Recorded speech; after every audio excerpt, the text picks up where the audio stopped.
شوف أنا أخذت هذه النصيحة من الوالد الله يحفظه، لا تركض للفوز.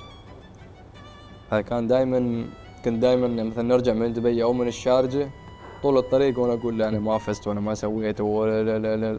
ويعني كانت حتى في أيام أرجع من هناك أصيح، أطلع من الميدان أصيح مثلا عاق حاجز، يقول لي بيجيك الفوز، لا تروح للفوز، خذ وقتك. سبحان الله اليوم عندي أخوي الصغير وأخواني الصغار كلهم في الرياضة، فاستويت أنا أردد كلام الوالد، كل شيء له نجاح وكل شيء له فشل يعني، ومرات الفشل أهم عن النجاح.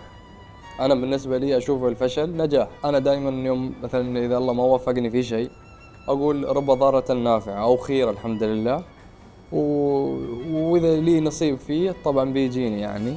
فدائما عندي الخيرة وأذكر الله في كل شيء الحمد لله، لكن لكل شيء له سبب. يمكن الخيل ما تكون في يومها، يمكن أنا ما أكون في يوم، يمكن أنا ما مركز، يمكن الخيل ما مركزة، بس ليش ما ركزت الخيل؟ ليش أنا ما ركزت؟